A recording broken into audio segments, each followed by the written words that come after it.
समराला के farm house से शराब की 108 बोतलें, 5,70,000 कैश और 17 जिंदा कारतूस। अय्याश जो होता है वो पहली बार अय्याशी नहीं करता है, वो हर जगह मुंह मारता है। और पूछताछ में जिन अन्य 5 IPS अफसर का नाम आ रहा है उनको भी हम तबाह कर देंगे। भाई पूरन कुमार जी ने अपने सुसाइड नोट में बहुत सारे आरोप लगाए जातीयता के लेकर के। नमस्कार, मैं हूं आपके साथ विशाल कालरा। आज बात करेंगे पुलिस डिपार्टमेंट में फैले हुए भ्रष्टाचार की। और भ्रष्टाचार भी छोटा मोटा नहीं और छोटे मोटे अधिकारियों के द्वारा भी नहीं, बड़े बड़े अधिकारी, करोड़ों अरबों रुपए का भ्रष्टाचार, उनकी बात करेंगे। और साथ ही बात करेंगे बड़े पुलिस अधिकारियों के परिवार में ऐसा क्या हो रहा है जिसे छिपाने के चक्कर में परिवार टूट रहा है, यहां तक कि परिवार के कुछ सदस्य अपनी जान भी दे रहे हैं। बात एक ऐसे IPS ऑफिसर की करेंगे जिसने अपनी जान दे दी। उसकी जान देने के बाद एक ASI ने भी अपनी जान दे दी। आखिर हो क्या रहा है? रिश्वत केस में पकड़े गए पंजाब के DIG हरचरण भुल्लर पर शिकंजा कसता जा रहा है। CBI उन्हें कभी भी रिमांड पर ले सकती है। अब उन पर आय से ज्यादा संपत्ति का केस करने की तैयारी शुरू हो गई है। इसका अंदाजा CBI द्वारा गुरुवार को चंडीगढ़ के सेक्टर 40 स्थित कोठी में पहुंचकर जांच करने से लगाया जा रहा है।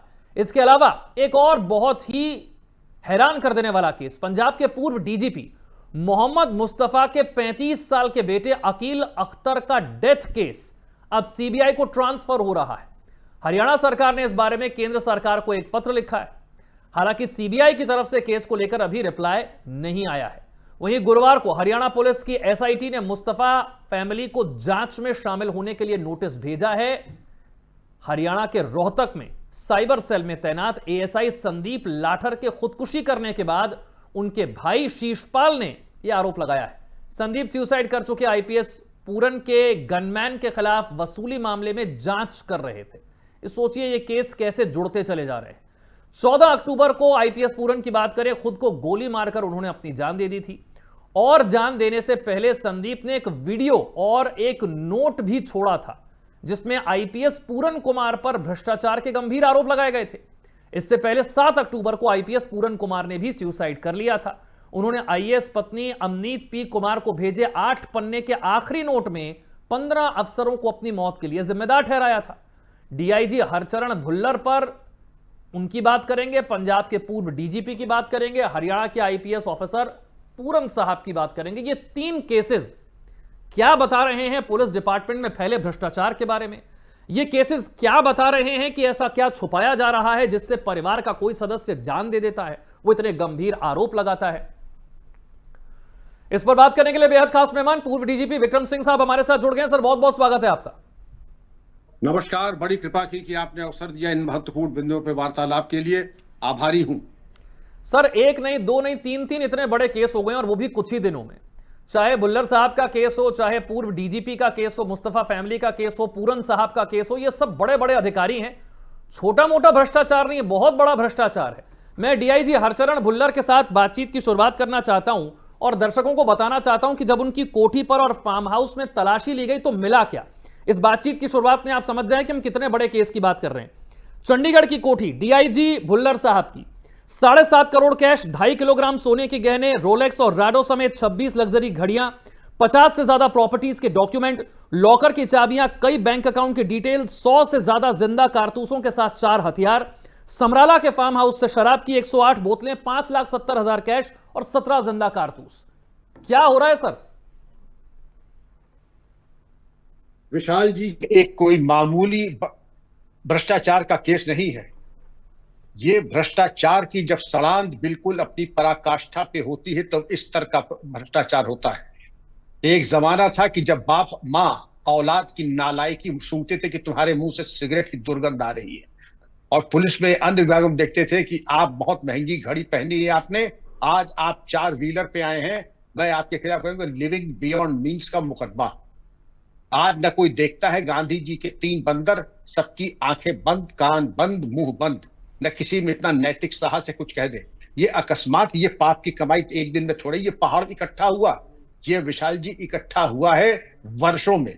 और लूट का तंत्र ऐसा होता है, ये छुपता नहीं है। और अगर आप देखना चाहें तो सब कुछ मालूम पड़ जाता है। जब एक अधिकारी आपके कार्यालय में प्रवेश करता है, आपको मालूम पड़ जाता है कि ये पहले जमीन पे है, ये पहले आसमान पे है, ये 7वें आसमान पे। ऐसा प्रतीत होता है कि बिल्कुल खुला खेल, फर्रुखाबादी, लूट सके तो लूट, 2 साल नौकरी के बाकी हैं। ऐसा ना हो कि ये दिल में कोई अरमान बचा रह जाए कि इस थाने की लूट नहीं आई और इस चौकी की लूट नहीं आई और ड्रग्स की लूट नहीं आई और थाने की लूट नहीं आई। इतनी बड़ी लूट अगर आपने देखें, आपने तो वो भी नहीं कहा कि 71 प्रॉपर्टी के पेपर्स मिले और अभी 71 मिले हैं। मामूली से मामूली प्रॉपर्टी की वैल्यू 2 करोड़, अगर 71 कर लाते हैं तो आते ही है 140 करोड़। 140 करोड़, और अभी लॉकर नहीं खुले, अभी और जगहों की तलाशी ठीक से नहीं हुई है। ये मामला जाएगा जाके 500 करोड़ से कम पे नहीं बैठेगा। तो 500 विशाल जी, करोड़? हमने तो एक खुली छूट, जी, हमने खुली छूट दे रखी है इस तरीके की कि ये, इसको मैं क्या कहूं, ये भ्रष्टाचार का नंगा नाच, मैं तांडव शब्द इस्तेमाल, भ्रष्टाचार का नंगा नाच, अय्याशी का नंगा नाच। स्कॉच विस्की की, आप क्या स्कॉच विस्की से नहाते थे, क्या करते थे? आपको मालूम होना चाहिए, पुलिस अफसर थे आप, कि एक व्यक्ति 2 बोतल शराब, ये परमिसिबल लिमिट है एक्साइज एक्ट में। पति पत्नी मान लीजिए तो 4 बोतल, बेट पुत्र है चलिए 2 संतान। वैसे तो हमारे कॉन्डक्ट रूल्स में विशाल जी ये है कि न हम मद्यपान करेंगे न कराएंगे, लेकिन आपने अगर तय ही कर लिया कि चोरी छुपे आप घर में पी लेंगे, तो अपने रिक्वायरमेंट के लिए, ये मेडिकल रीजंस थे, आप कर लेते मेडिकल एडवाइस पे। लेकिन 100 बोतल शराब का मतलब ही यही होता है। अच्छी शराब की कीमत मुझे तो मालूम नहीं, लेकिन बताया गया है कि 5,000 की या 3 से 5,000 तक की बोतल, आप 3,000 मान लीजिए, आप बता दें कितने लाख की। एक्साइज एक्ट का उल्लंघन, कारतूसों की संख्या में आर्म्स एक्ट का उल्लंघन, इनके तो अगर तार कर दे एक एक्ट्स में, अगर इनकी सजा हो तो हरचरण सिंह भुल्लर बाकी जिंदगी तो जेल में काटेंगे। और मेरी बात का प्रमाण ये है, एक सिपाही 200 रुपए लेके पकड़ा जाता है तो बर्खास्त होता है, जेल जाता है। ये बर्खास्तगी नहीं, केवल निलंबन, और वो भी बड़े, जिसको कहना चाहिए बड़े अनबने ढंग से, बड़े बेमन से, जो तत्काल जैसे गणासे की चोट पड़ती है वो होना चाहिए था। आपने इतने विलंब के बाद अनुच्छेद 311 प्रोविजन नहीं मालूम तो मैं बताता हूं, अनुच्छेद 311 संविधान में किसी जांच की जरूरत नहीं, पहले कीजिए बर्खास्त, प्रॉपर्टी कीजिए अटैच, धारा 14(1) में ये आपके पास पावर है, मकोका के अंदर, यूपी गैंगस्टर्स एक्ट के अंतर्गत, और यहां तक कि भारतीय न्याय संहिता के अंतर्गत।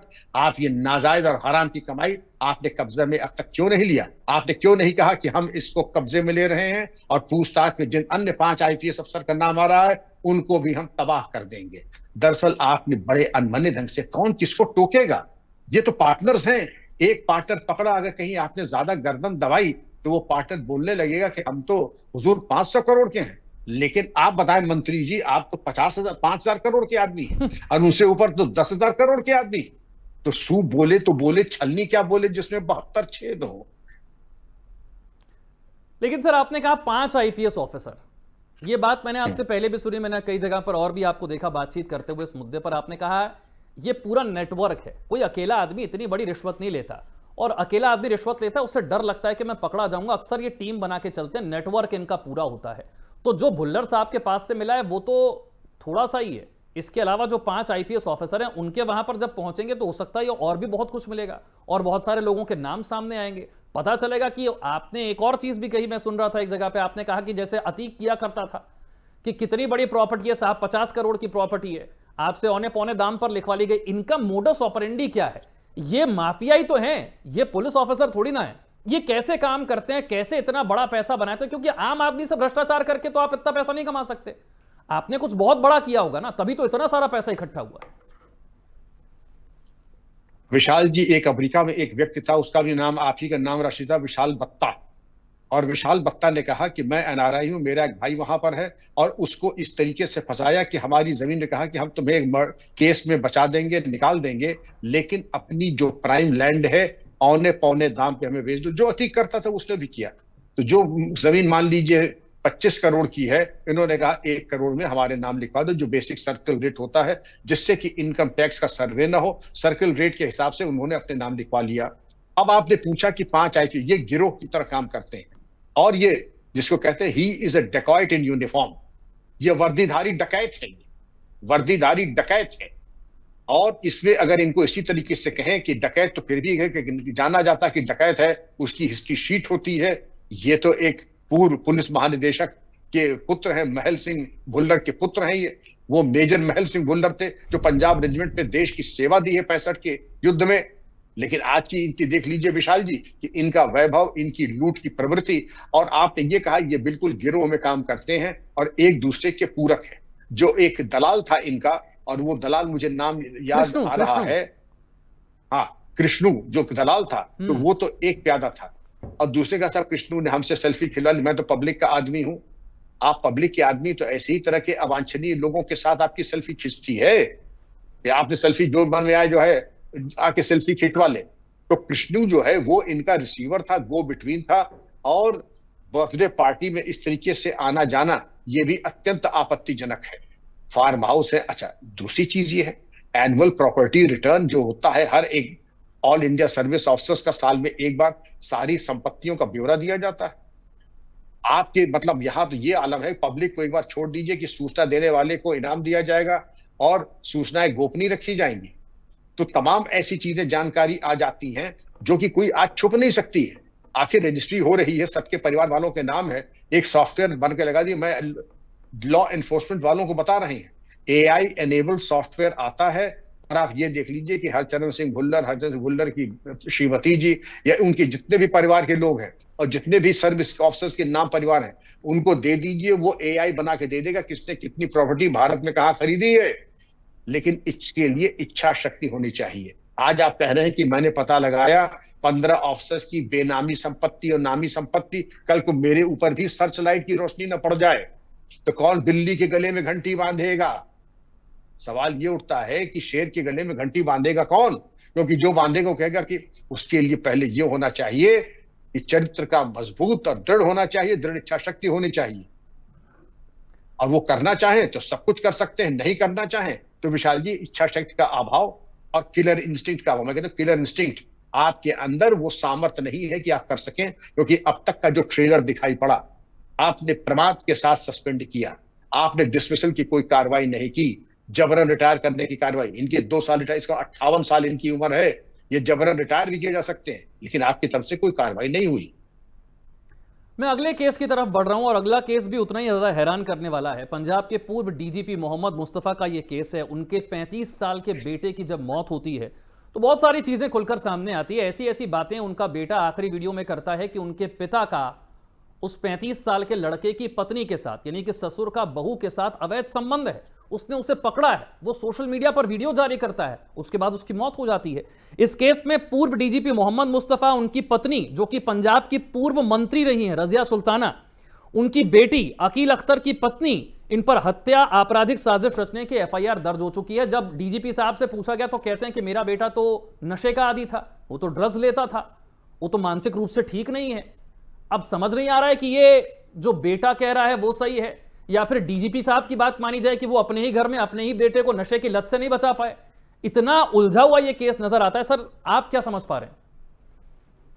देखिए, अगर आप सुलझाना चाहें तो ये सुलझाना कोई बहुत बड़ा काम नहीं है।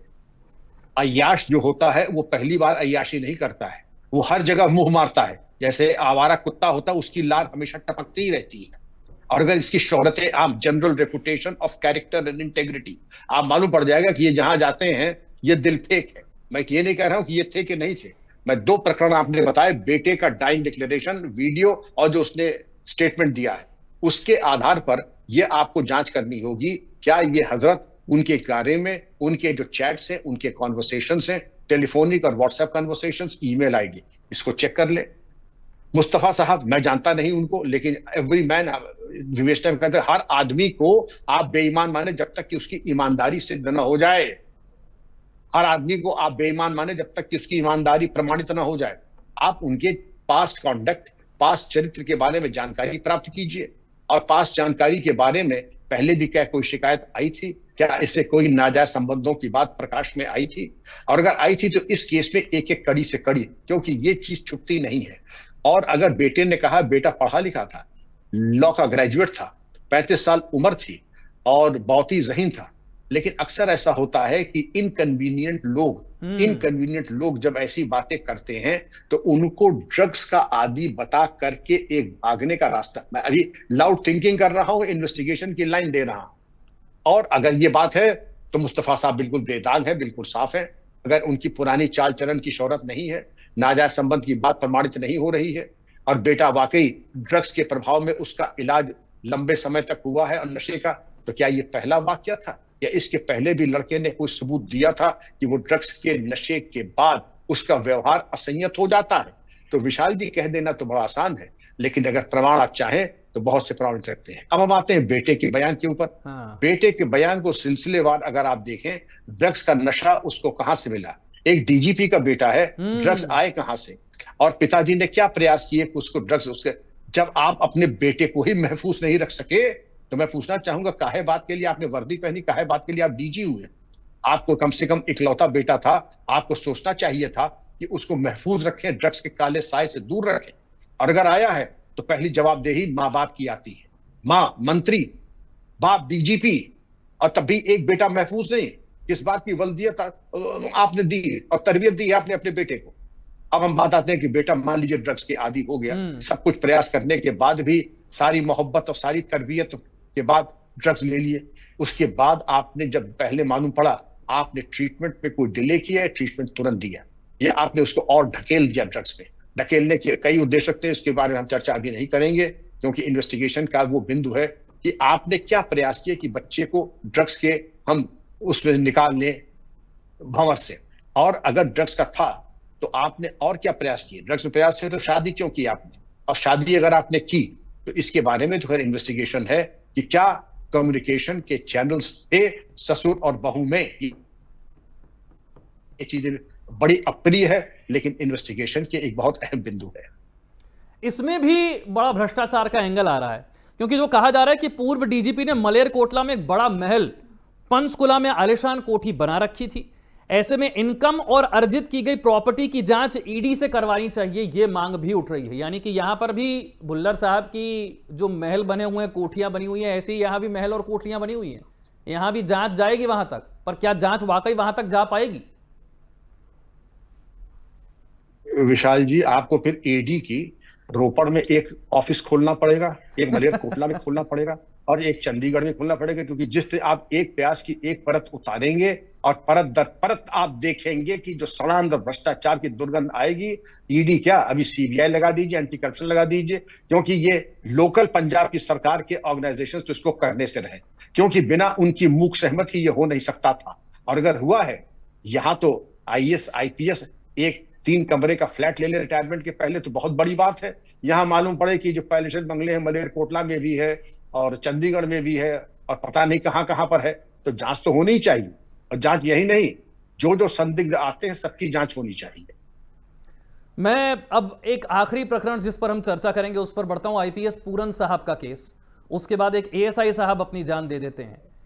यह भी मामला बुलस्ता जा रहा है, इसमें एक विधायक का नाम भी आ गया है। सर, आप इतने दिनों से इसे फॉलो कर रहे हैं, इसे भी आप मुझे लगता है डीजीपी के केस की तरह बहुत आसान तरीके से सुलझाकर दर्शकों को समझा पाएंगे कि यहां क्या हो रहा है। और ये तीनों केस बड़े बड़े पुलिस अधिकारियों के हैं। सर, बड़ा दुख होता है इस तरह की खबरों पर चर्चा करते हुए कि इतने बड़े पुलिस अधिकारी जिन पर इतनी अहम जिम्मेदारियां हैं, वहां हो क्या रहा है, आरोप किस तरीके के लग रहे हैं, कैसी कैसी चीजें सामने आ रही हैं?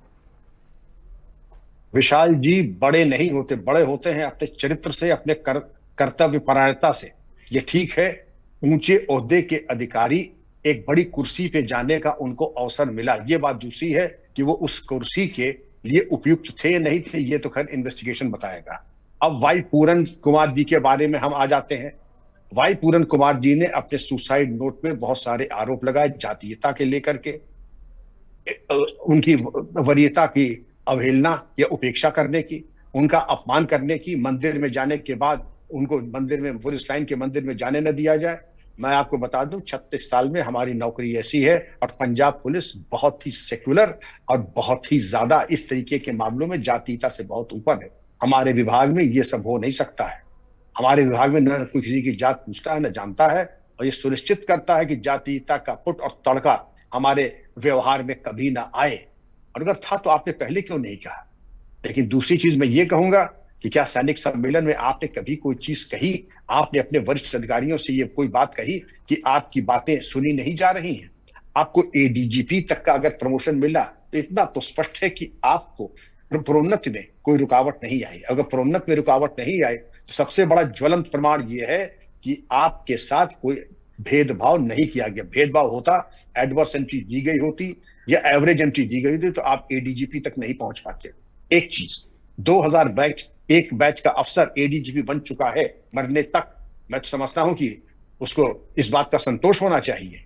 अब हम बात करते हैं कि जब संदीप लातर ने गिरफ्तारी की है सुशील की, और जब गिरफ्तारी की है तो सुशील ने अपनी पिस्तौल गाड़ी में नहीं छोड़ दी। क्यों छोड़ दी?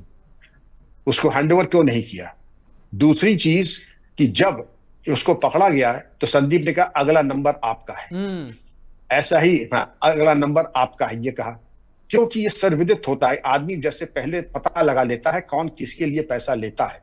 जब इंटरनल इंक्वायरी ने ये सिद्ध कर दिया कि ये जो सुशील है ये भी एक दलाल है, दलाल की तरह गनमैन होने के साथ साथ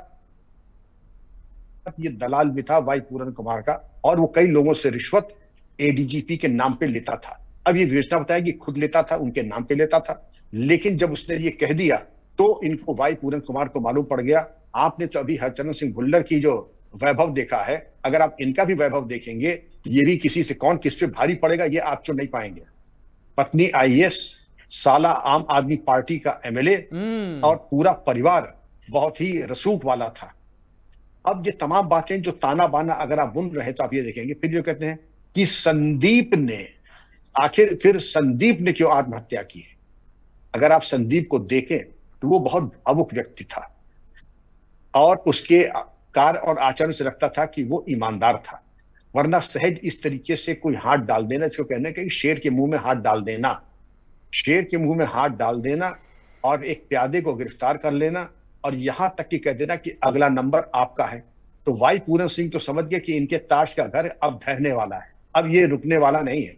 अब ये बिल्कुल न सिर्फ संपत्ति तो जाएगी ही, विपत्ति आएगी और जो बनी बनाई संपत्ति है वो भी फ्लश के नीचे चली जाएगी।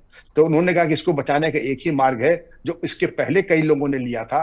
भुवनेश्वर में एक आईएएस अफसर थे और सन 81 की बात है, जब हैदराबाद में कोई अधीनस्थ अधिकारी पकड़ा गया इमिग्रेशन विभाग का, तो ये गए पिस्तौल लेकर के भुवनेश्वर में पहले अपनी पत्नी को, अपने पिता को, बच्चों को की हत्या की, बेटा बच गया था और फिर अपने को मार लिया। ऐसे मैं कितने केसेस गिना सकता, दिखाई ये पड़ता है कि यही सबसे आसान रास्ता है। तो इन्होंने भी वही, वाई पूरन सिंह ने भी वही किया। अब संदीप की बात आती है, संदीप ने क्यों किया? भावुक। उसने जब देखा कि हमने इनके ऊपर ये तो आरोप तो लगा दिए, ये भी कह दिया कि अगला नंबर आपका है, लेकिन उसके बाद उसने सोचा कि अब इसके बाद जो एक तरीके से, इस तरीके से राजनीति होने लगी, कहीं ऐसा ना हो कि जो राजनीतिक सुनामी आ रही है उसके बहाव में कहीं हम भी न बह जाएं। आप देखें इस तरीके के जो दुर्भाग्यपूर्ण आत्महत्या हो रही है, तो आत्महत्या के बारे में संवेदना के बाद मामले का पटाक्षेप हो जाता है, गंभीरता पूर्वक बात की जाती है, उसमें राजनीति और जातीयता नहीं लाई जाती है। इस पूरे प्रकरण में दुर्भाग्य से, मुझे बहुत दुर्भाग्य है, संवेदना के लिए ठीक था, लेकिन संवेदना के साथ साथ अगर आप देखें तो जातीयता का जो पुट जोड़ा गया है, आयाम दिया गया है, वो अवॉइड होना चाहिए। तो इसमें जातीयता का क्या काम? जांच कीजिए, जो दोषी उसके खिलाफ कार्रवाई कीजिए, जो अवैध संपत्ति है उसको सरकार अपने कब्जे में करे। उसमें हीला हवाला किस बात का? लाश आपने बिल्कुल पोस्टमार्टम के लिए नहीं दी, किस कानून के तहत आपने लाश फूंक लिया? संवेदनाएं आपके साथ हैं, लेकिन कानून के साथ खिलवाड़ करने के उसके 3 दिन बाद मुकदमा लिखा गया श्रीमती वाई पूरन कुमार और उनके परिवार के खिलाफ, लेकिन आपने विवेचना को रोका, आपने विवेचना में व्यवधान पहुंचाया। क्या ठीक है, इतने बड़े आघात के बाद चलिए, लेकिन आपने जो लैपटॉप रोके रखा और लैपटॉप को आपने ये कहा कि हमने आईटी टीम को 3 घंटे का अवसर दिया उसका मूल्यांकन करने को, आपने कोई कृपा नहीं की। आपका फर्ज था, आप आईएएस अफसर है, वरिष्ठ आईएएस अफसर है, आपको लैपटॉप तुरंत हैंडओवर करना चाहिए था। अभी प्रश्न उठेगा, क्या लैपटॉप के साथ कहीं कुछ छेड़छाड़ तो नहीं हुई है? इसका साइबर और फॉरेंसिक एग्जामिनेशन होना चाहिए था पहले, इसके पहले कि कोई लोग रहे, और आपने अपने कब्जे में रोक रखा था नाजायज। लाश को रोका तो वो भी नाजायज, लैपटॉप को रोका तो वो भी नाजायज। पुरानी आईपीसी की धारा 201 के अंतर्गत वो जुर्म था, और 254 भारतीय न्याय संहिता के वो भी जुर्म है कि विवेचना में और साक्ष्य के साथ छेड़छाड़ करना। बहुत दुर्भाग्य की बात है कि इतने 3 ऐसे प्रकरण, 3 ऐसे केसेस जिस पर हमने चर्चा की, इन तीनों ही केसेस में बहुत बड़े बड़े पुलिस ऑफिसर इन्वॉल्व हैं और बहुत गंभीर आरोप इसमें लग रहे हैं। न सिर्फ आरोप लग रहे हैं, लोगों की जान गई भी है, केस सीबीआई को ट्रांसफर भी हुए हैं। हम उम्मीद करते हैं कि जो जांच होगी वो निष्पक्ष होगी, ईमानदारी से होगी, सच सामने आ पाएगा। बहुत बहुत शुक्रिया विक्रम सिंह साहब, आपने इतना समय निकाला और इन तीनों केसेस को इतना डिटेल में हमारे दर्शकों को समझाया। बहुत शुक्रिया आपका।